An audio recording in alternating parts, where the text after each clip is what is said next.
Alright guys, so this slug that I have here today is my W3 vacuum engine. I never thought I would make this.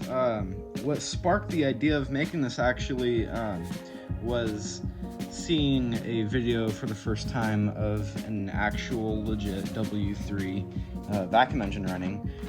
I will link the original creator's video of that engine in the description. I suggest you check it out. It's a really cool engine and probably one of the first W3s that I've ever seen, if not the first. So that kind of inspired me to make this. So I'm probably the third or fourth person to make this. As of now, these are pretty rare to see on YouTube. I'm probably making the first full-length video on this, as like in sense of like demonstration, review, and all that. So essentially what a W3 is, for those of you who don't know, it's like a V-twin with a straight cylinder just kind of plopped on top. So then when you put these together, what do you get? A W. Oh, there's two main types of W engines that I know of. There's the W3 configuration like this one, and then there's the W12 and the W16, like in the Bugattis and the other cars. I didn't really do that much research. The other type of W engine is sort of like just a normal V engine with two banks of VR engines, I guess.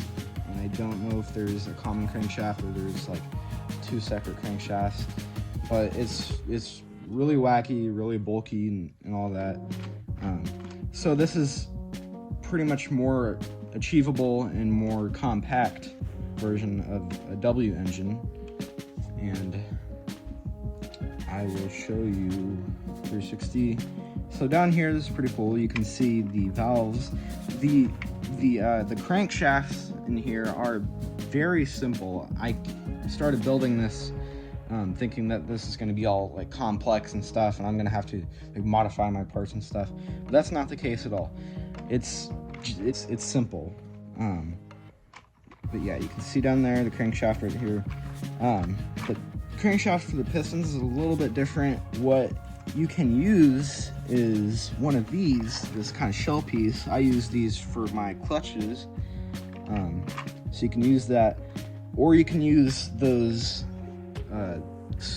gray wheel things, like those hub things, the small little wheels.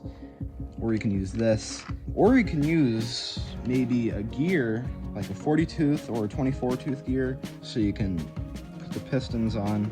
But I've mainly just seen these being used.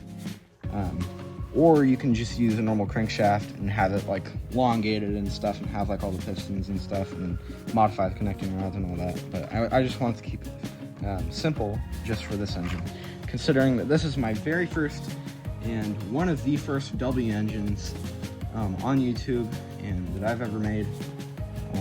So I wanted to keep it as simple as possible, and it is. The only thing complex, I guess, is either the crankshaft or the cylinder setup, and hell, maybe even the manifold. Those were probably the components on this engine that took the most time to build. The manifold especially. This thing is absolutely ridiculous, and having to design it to surround the intakes and get proper airflow, it doesn't really do a good job, but it works and the engine runs. It could definitely be improved. Anybody could make it better. I suck at manifolds, and my manifolds leak all the time.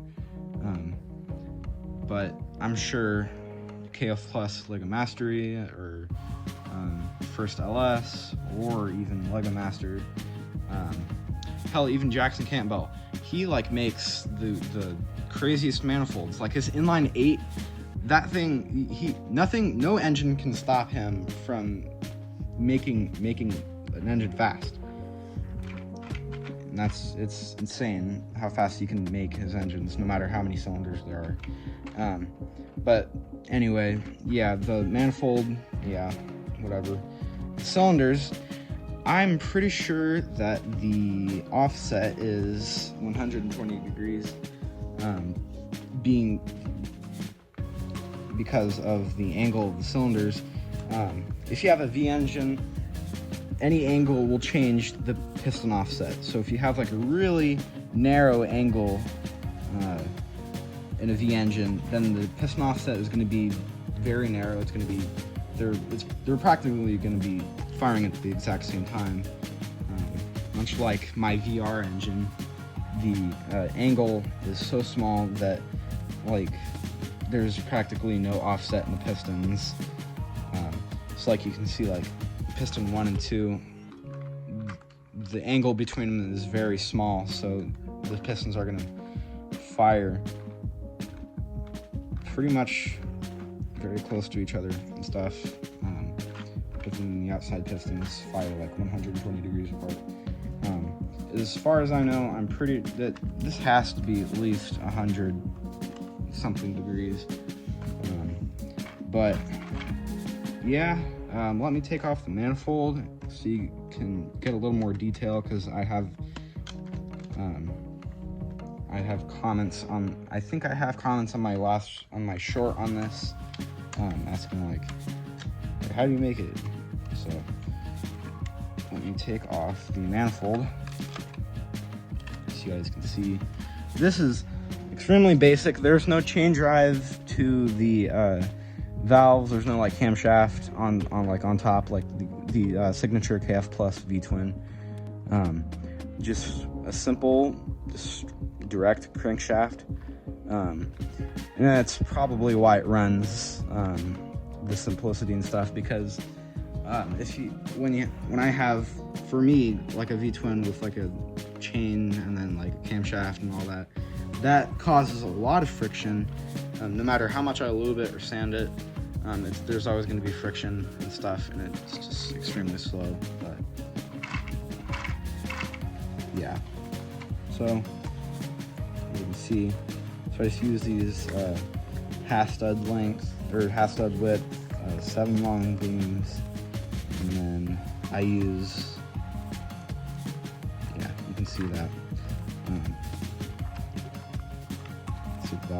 Valves are almost normal, like they're almost normal SVS valves. They are normal SVS valves. Let's see. So if you're trying to build this engine like pretty much identical to how I make it, here is the valve.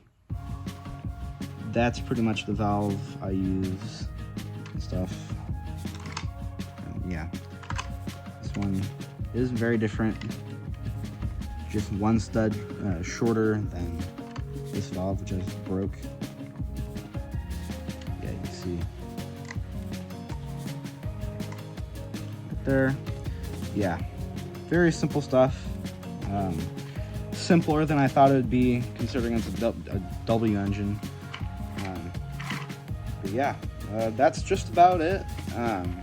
There's not too much more to talk about as far as I know. So if there's any questions you have, let me know in the comments. And with that said, I'll see you guys in the next video.